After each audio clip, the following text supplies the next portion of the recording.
Hi Sages, welcome to Sage Advice for Daily Life, held every Monday and Wednesday live on Facebook.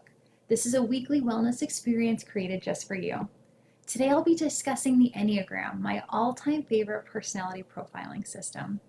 I'm Dr. Jen Martin. I'm a psychologist in Gainesville, Florida, where I have the privilege of getting to support people in living lives they feel more passionate about. Please go ahead and add a comment right now about where you're viewing from. I'm excited to see where you are coming from today. I was able to learn about the Enneagram probably a handful of years ago. I had just finished teaching a personality assessment course at the university where I was working, and I was so bummed that I didn't learn about the Enneagram until after, because hands down it is the most comprehensive, accurate system of personality that I've ever studied. It was created in the 1950s, and I found that it has been the most helpful way to understand my own behavior, but also understand the behaviors of those around me. What I love about the Enneagram is it is really focused on growth. Instead of a traditional personality profiling system where at times it can be focused on pathological problems or things that we're having struggles with, what I love about the Enneagram is it's actually really focused on growth. It helps us to view things on a spectrum. When I'm living in health, this is what my behaviors look like. When I'm living more in stress, this is what I'm going to be experiencing. So at all times throughout our life, we're going to go back and forth along that spectrum and really be able to see how things play out for us. So it's a really helpful way to be able to understand ourselves across our lifetime. The Enneagram also really focuses on our core desires and fears as people. The way that these core desires and fears impact us is it drives all of our behavior. And it really helps us to understand ourselves on a deeper level rather than just on superficial behaviors or traits. Also, what I love about the Enneagram is it gives us a shared language, especially in our relationships or in therapy. So it's really common that in therapy I'll say to someone, hey, what's your Enneagram number? And we use that as a way to talk through some of the behaviors that are playing out. And I've also used it a lot in my family and with my partner. Ennea in Greek actually stands for the number 9. So Enneagram is the 9 different personality profile types, and they're all coded with a number from 1 to 9. We're all born with a dominant type, and that's actually something that's very stable over our lifetime. Even though you'll go through different life phases and changes over time, you'll realize your number is actually very stable. It's just, again, what we view on a spectrum. You might be more towards one side or the other, depending on what you are doing in life. But since we are born with that dominant number, it's something that will influence us and influence our behavior from childhood. Every number is universal, which means that regardless of gender or culture, these numbers will be pretty stable in terms of where you're living and who you are. And no number is better than the other. What I like about the Enneagram is it really focuses on strengths again. And so you're going to be able to notice, this is my superpower. These are some of the gifts that I have because I'm this number. And some ways that I can just shift and adjust a little bit to make sure I'm living in a way that feels the most healthy and safe for my type.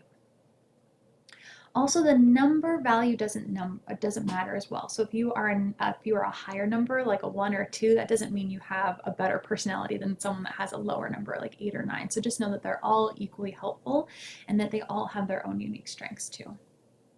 You might find, though, that depending on the culture you live in, some numbers may be more valued than others.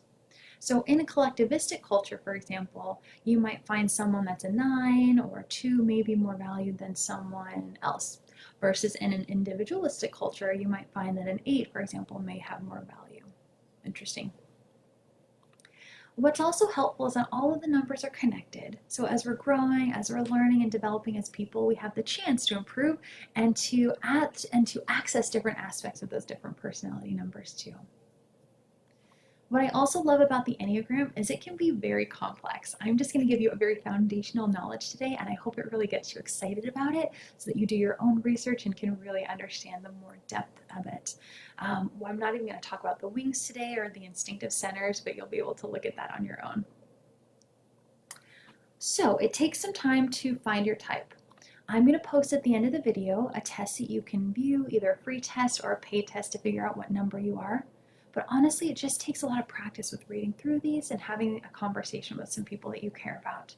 So I'm going to invite you to think of a partner, a family member, or a good friend that you are getting through COVID with. And I want you to be buddies with them as you guys go through and start to figure out what your number is or how your number starts to play out.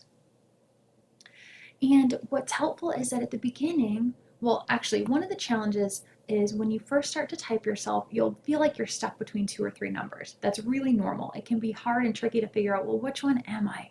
But as once you are able to clarify what number you are, it just feels like magic. All of a sudden, it's like, oh, okay, there's no way any of those numbers could fit because I'm so this number. That's just who I am to the core. It's very cool when you have that moment of realization.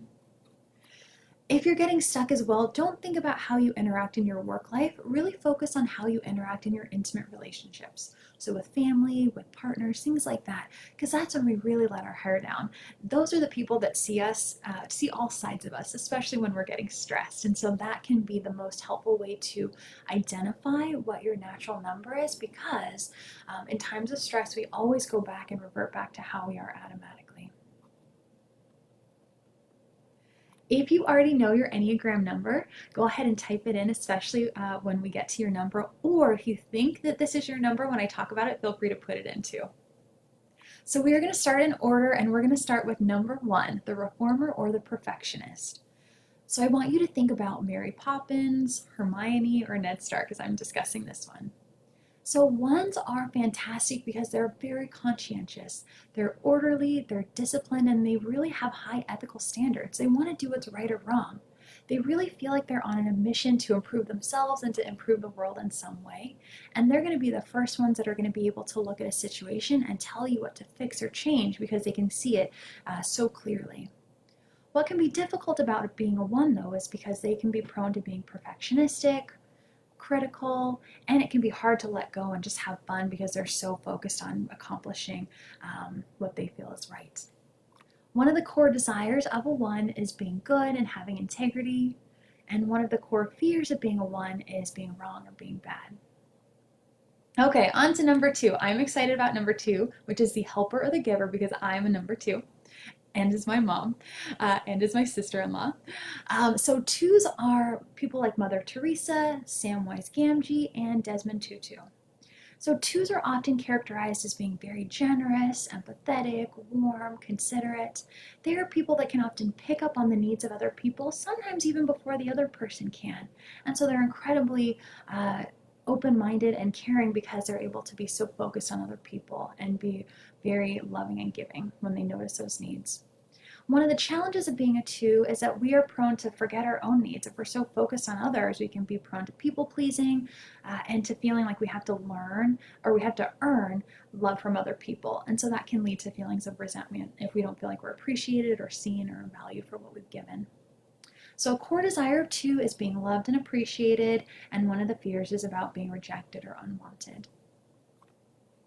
Okay, number 3, the achiever or the motivator. This is my husband. So I want you to think about people like Taylor Swift, Alexander Hamilton, or Tiger Woods. The 3s are very success-oriented. They are all about being ambitious and being goal-oriented. They're really driven and they value being able to have a tangible accomplishment. So they feel like they want to have their best foot forward in every part of their life.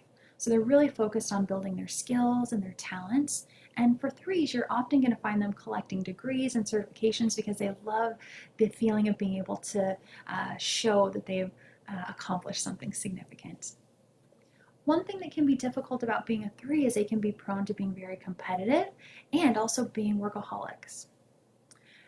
So one of the core desires of being a 3 is being valuable and successful, and one of the fears is about being worthless or incompetent. All right, we're on to number 4, the individualist or the romantic. So I want you to think about people like Johnny Depp, Alanis Morissette, or Angelina Jolie. So one of the greatest gifts about 4s is they are incredibly sensitive. They feel emotions so deeply to their core, and so that allows them to be a lot more expressive. They can be a lot more creative, introspective, and self-aware. Because they're so in touch and in tune with who they are, and because they're able to recognize what's unique and special about them, sometimes it makes them difficult to to feel understood because they feel like they are so unique and different from others. So because of that, they can be prone to feeling moody or dramatic or self-indulgent at times. One of the core desires of being a 4 is being unique and finding themselves, and one of the core fears is not having any personal significance. Okay, number 5, the investigator or the thinker. I want you to think about Einstein or Sherlock Holmes for this one. So 5s are totally focused on gaining knowledge. They're incredibly introspective because they're very intellectual, perceptive, independent, and wise. They really live in their minds because they value deep learning. They want to be able to think and understand things at a very deep level, and so they're so focused on gaining that knowledge. Given that they can live so much in their minds and be sometimes detached from the outer world, sometimes people might perceive them as being secretive or isolated. And one of their core desires is to be competent, whereas one of the core fears of a 5 is being useless or incapable. Now we're on to 6, the loyalist or the skeptic. So think about Frodo, think about President Hoover, think about President Nixon. So 6s are very loyal to their beliefs and systems, and they're very much security oriented. They are very quick to notice what can be dangerous about the world and to be focused on ways to prevent that danger from happening to themselves or to someone they care about. So you're going to hear them talking about, be careful of this or watch out for this, because they just really want to make sure everyone can stay safe. They're incredibly responsible, reliable, and trustworthy since they are always scanning and noticing what can be going on around them. Also, they can be cautious, indecisive, or anxious at times, which may lead them to feeling just really hypervigilant, anxious, or defiant. And one of the core desires is security, and one of the core fears is feeling like they don't have guidance or support in going through the world. Number 7, the enthusiast. My brother is a number 7. Think about Peter Pan and Jim Carrey. So 7s are total YOLOs. They want to experience the whole world and they get excited about everything. They enjoy spontaneity, having fun, and planning their next adventure. They're very high energy, playful, and versatile.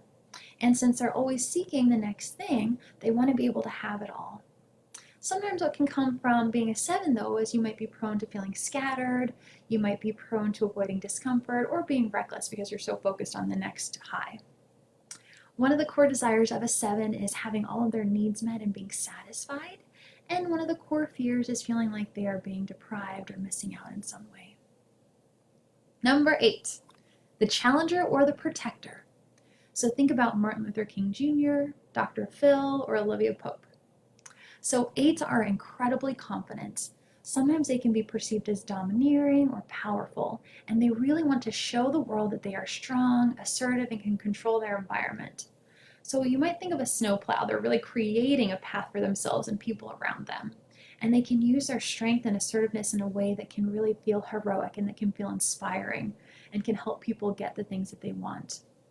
On the flip side, sometimes from being so much of a controller or a challenger, they can come across as being confrontational, intimidating, or destructive.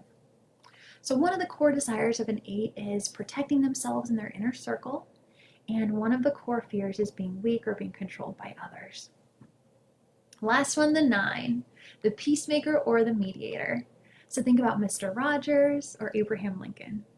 So the number 9 peacemakers are lovely because they are agreeable, they are down to earth, and they're so easygoing. They're really willing to go with the flow because they genuinely care about having harmony. They're able to be conflict-free, and they're able to bring people together given they're so open-minded and willing to just find common ground with each other. And so it's quite delightful that they can create so much harmony with themselves and their environment. On the flip side, since they can be also so focused on just creating that sense of peace, sometimes they might minimize what's upsetting to them, or they might be complacent and just giving into what is versus what they actually want or need. So one of the core desires of being a 9 is inner peace, and one of the fears is loss and separation. So now that we've gone through all of the 9 types, you guys have done a great job in already putting through your numbers, so thank you for posting those. Okay, so what I'm going to do next is I'm going to post a link. There we go. I'm going to post a link to a couple of things. First one is my favorite podcast on the Enneagram. It's called Understanding Your Enneagram. What I like about this podcast is it gives you in a short 20-minute segment a lot of detail about what your number is and actually all of the numbers. And so that can be a really helpful thing to listen to as you're trying to figure out what is my type or what are some aspects of myself. Also, I'll go ahead and post the two places where you can find the links to take the quiz. Next, go ahead and make a comment about what you learned today or what you'd like to learn about next time. And my next video will be a request from my mom, 3 visualization techniques to boost mental health during COVID. So this is going to be especially helpful to figure out how can I self-soothe, how can I feel grounded when things around me might feel pretty stressful. So thanks for watching, Sages. It was so nice to have you here today, and I look forward to seeing you next time. Bye.